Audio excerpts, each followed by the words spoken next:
Today's show is sponsored by the ABV Barrel Shop. The ABV Barrel Shop is located in the St. Louis metro community of Arnold, Missouri. The ABV Barrel Shop is focused on one thing, single barrels. Best of all, you can try before you buy. Head over to abvbarrelshop.com to sign up for their email and text distribution so you know what they have in stock, what classes are coming up, and who from the industry may be coming in to visit. The ABV Barrel Shop. It's where single barrels live. We are also sponsored by the Bar to Go. The Bar to Go offers traveling minibars that are no bigger than a small purse or toiletry bag. Best of all, they are fully customizable so you can create the perfect piece that is unique for you. If you own your own business, what a fun and unique way to promote what you do. Check them out online at thebar2go.com. That is the number 2 in the Bar to Go. If you have wholesale questions, call my friend Isabel Clark at 504-481-1297. Finally, we are sponsored by the Neely Family Distillery. NFD is a family-owned business that keeps ringing up awards in the spirits world. Head to Sparta, Kentucky to experience the family history, award-winning spirits, and meet the Neely family. Check them out online at neelyfamilydistillery.com. Now, on to the show. Let's drink!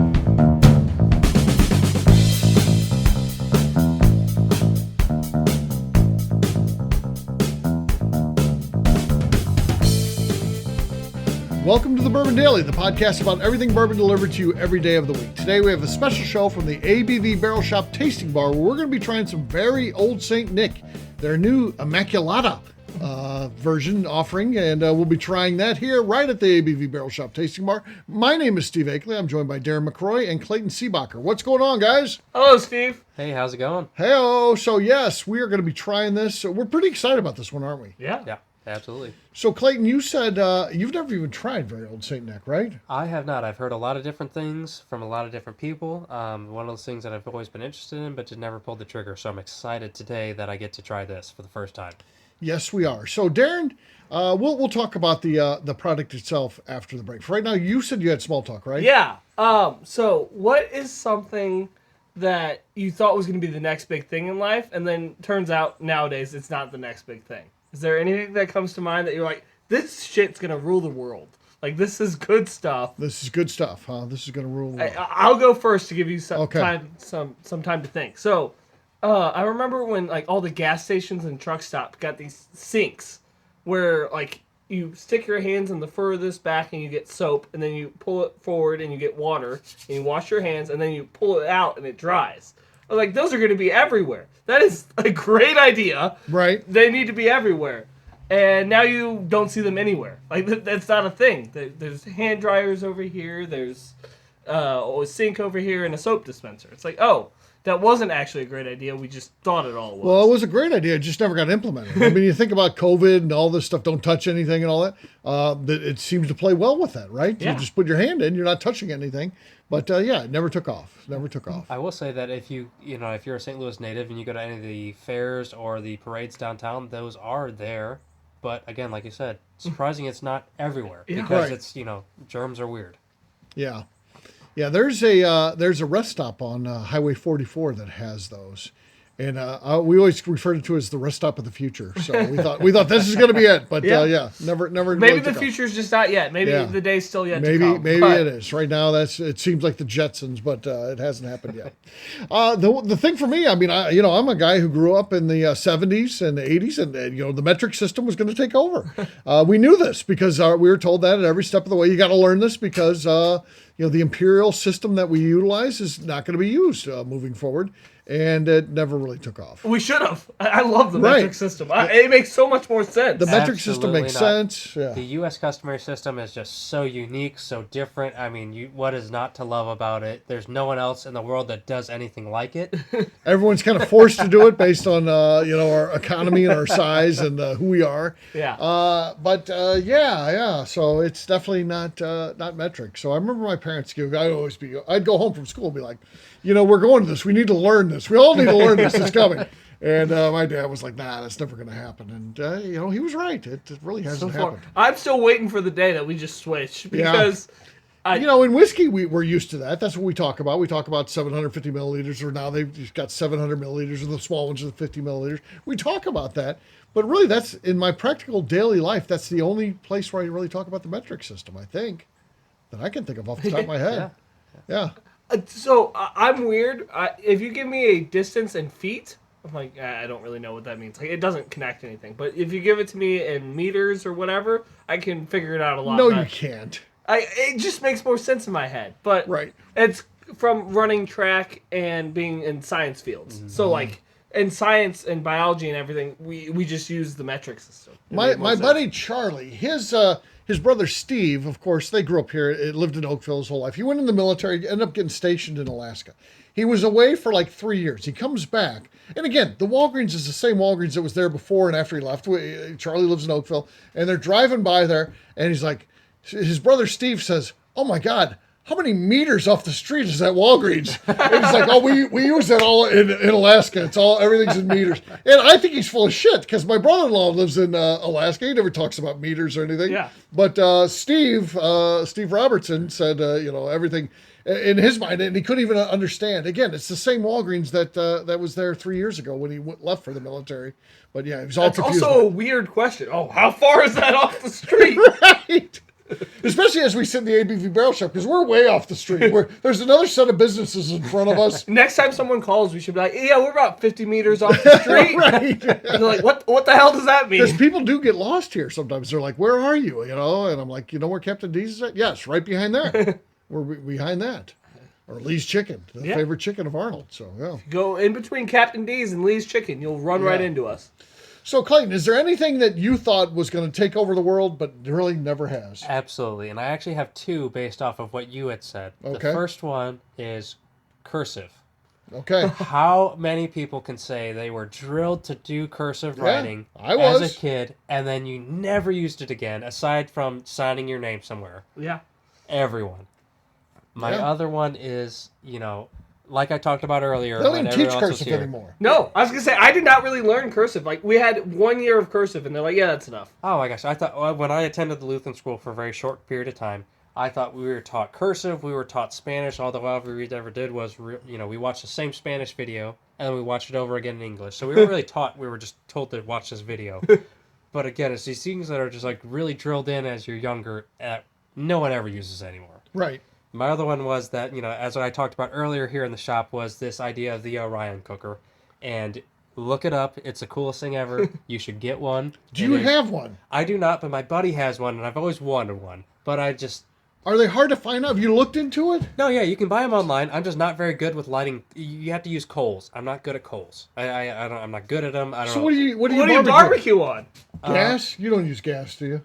Well, I mean, technically, I've got a Blackstone, so I mean, oh yeah. So I heard the judgment through the microphone. I do like Blackstone though. It's just very quick and easy, and oh my gosh, it made my life so much easier. I can cook 8 different things all at once. But this Orion cooker, you put the coals around the edge, and then you don't lift it up the dome, and it just cooks things within 15 to 45 minutes. You said even like brisket. Yeah, brisket in 45 minutes. My buddy and I in high school made good? one ourselves. Yeah, it was good. I'm not going to say it's got to be terrible. It wasn't competition good, but it was better than, it's your average, bandanas. Or you could just learn how to use a smoker.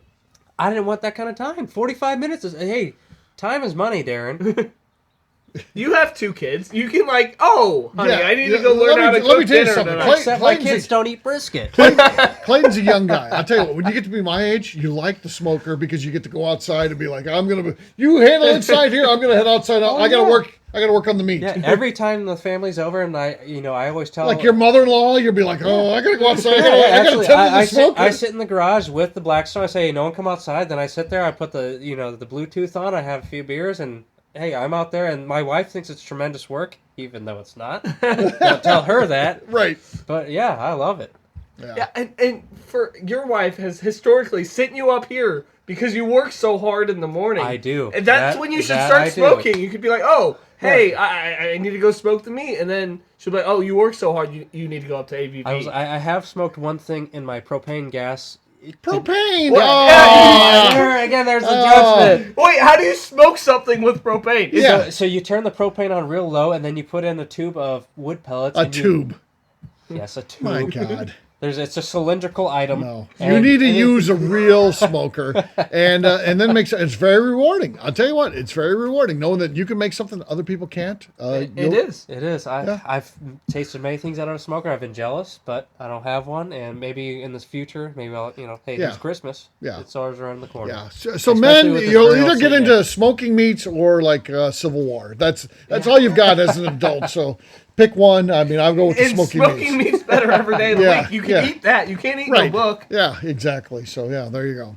All right, we're gonna do a cork pop here. We've only got one. It's gonna be the so it's a cast strength, right? Very old cast strength, very old Saint Nick bourbon. All right, let's see what we got here. Here's one of Darren's famous at the tasting bar cork pops. They're better than the normal ones you hear. Oh man, that was perfect. Boom! That was big. That was a big cork pop. That is 100% real cork. That is 100% real cork. Yeah. That was it. All right, what we're going to do next, we're going to take a quick break. And then when we come back from that break, we're going to try this stuff. We're going to see if it's any good. We'll do that in just a few.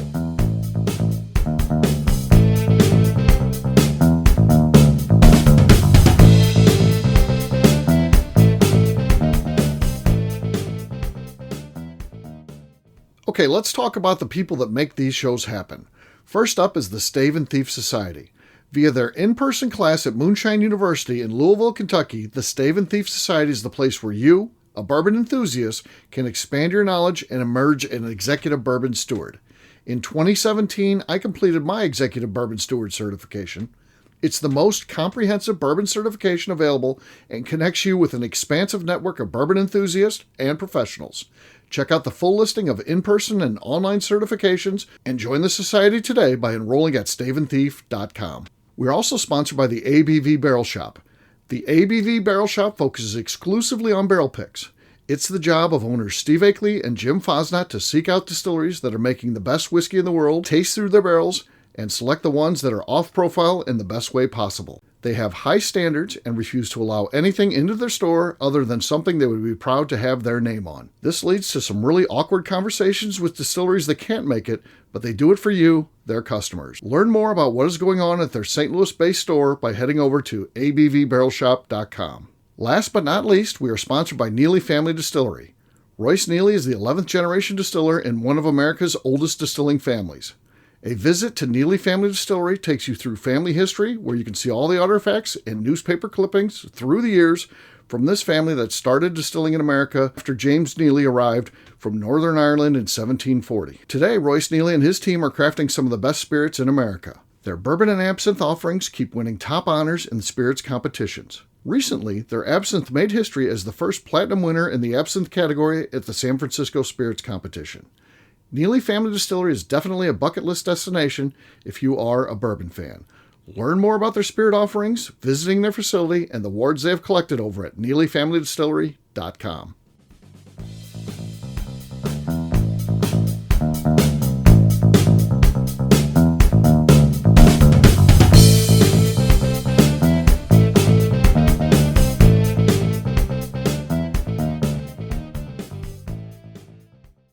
My name is Ryan Thompson. I'm a billionaire who buys stupid scotch, and you are listening to the Bourbon Daily. All right, everybody, welcome back to the ABV Barrel Shop. My name is Steve Akeley. I'm joined by Darren McCroy and Clayton Seebacher. We're trying some very old St. Nick.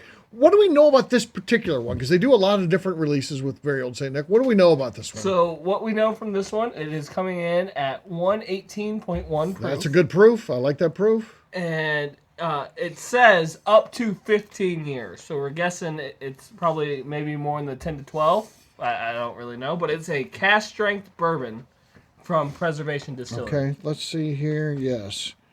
118.1. That's an interesting way to phrase it, right? The up to 15? Yeah. And this is called Immaculata. So Immaculata. That's the version of this particular offering. So let's see what we got here. It smells amazing. It does smell great on the nose. Great nose for sure. All right, let's try it. Cheers, guys.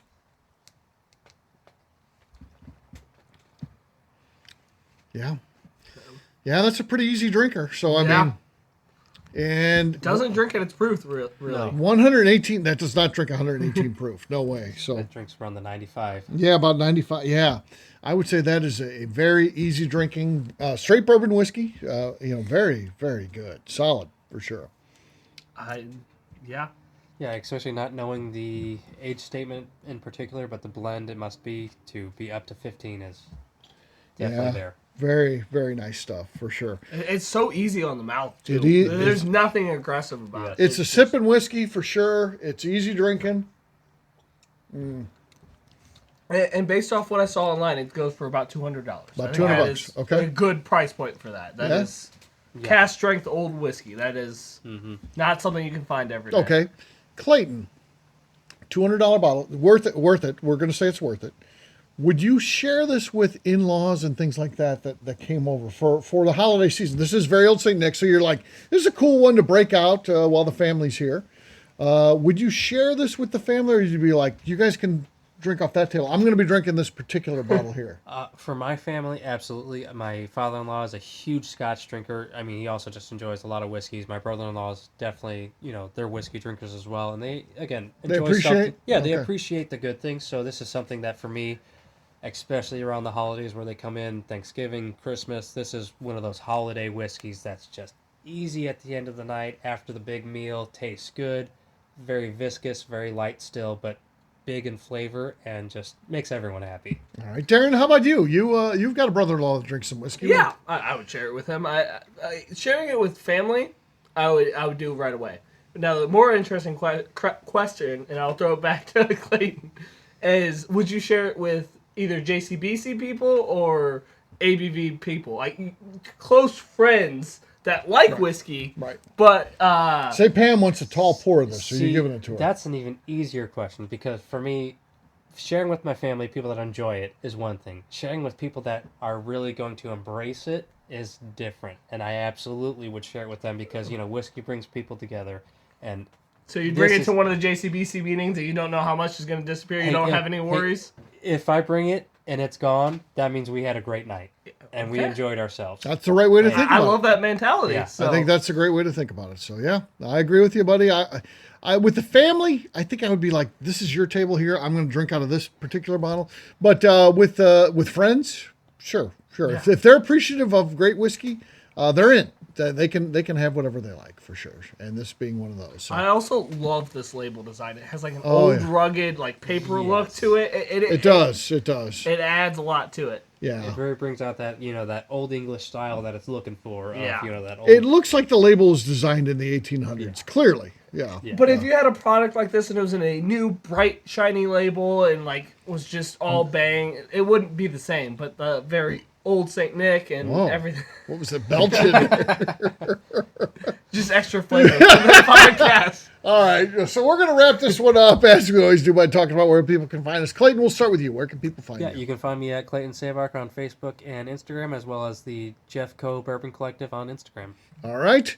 Darren, how about you? You can find me on Instagram at The Bourbon Adventures. Also, several days a week here at the ABV Tasting Bar, and the other days in Kentucky, hanging around doing whatever I can. Oh, going man. on Bourbon Adventures. You just had a big adventure, didn't you? Uh-huh. Oh, yeah. You're networking, getting to know people. Uh-huh. Oh, yeah. Good stuff. Good stuff. I can see why you like it, Steve. It's a fun time. It is a fun time. I love being in Kentucky. There's nothing better. I'll tell you what. If you're a bourbon fan, Kentucky's where it's at. And we can get, butthurt about this being in Missouri, and we're like, it's got to be all about Missouri. No, I'm sorry. I love Missouri whiskey, and there's some just great distilleries here. Kentucky's king. Demetrius Kane. Yeah, Kentucky's king, though. I'll tell you what, it just truly is. So, all right, for me, I'm an easy guy to find. I'm at Steve Akeley on Twitter, Instagram, or Facebook. I've got a website, steveakeley.com. We've also got a company website, that thing's abvnetwork.com. Check it out. Everything that we do is out there. Previous shows, blogs, so much more.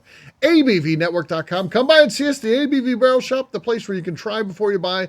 Check us out online, abvbarrelshop.com. Come by and see us. And we would definitely love to have you try some of this great whiskey we've got here. And, of course, if you like something, pick it up right here at the ABV Barrel Shop. Please give us a 5-star review. It helps new people find the show, which is very important to us. And finally, if you want to get involved, head over to patreon.com/the ABV Network. Great job today, gang. For artists, we'll have a brand new shoe for you tomorrow. Looking forward to that. Until then, take care, everybody. See ya. Bye, y'all. Howdy. Peace. Howdy. Exactly. It's going bye-bye.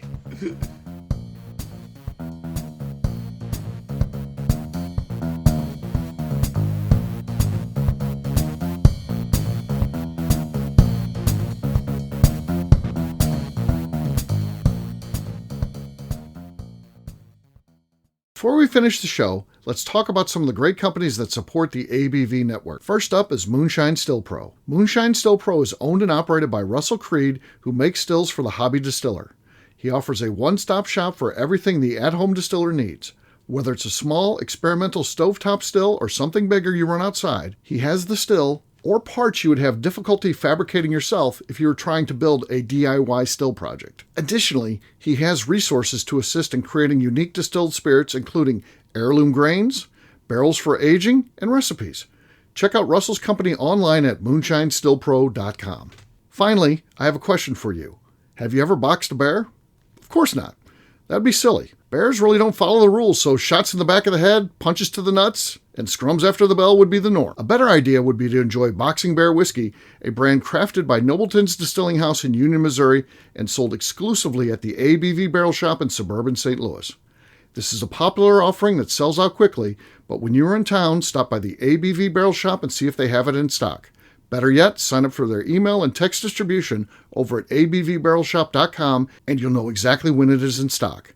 This is Steve Akeley, owner of the ABV Network, signing off. We thank you for listening to our programming and truly appreciate your support. The Bourbon Daily is part of the ABV Network. For more information or to become a sponsor, please visit abvnetwork.com. Thanks for listening and cheers. This has been a Steve Akeley production.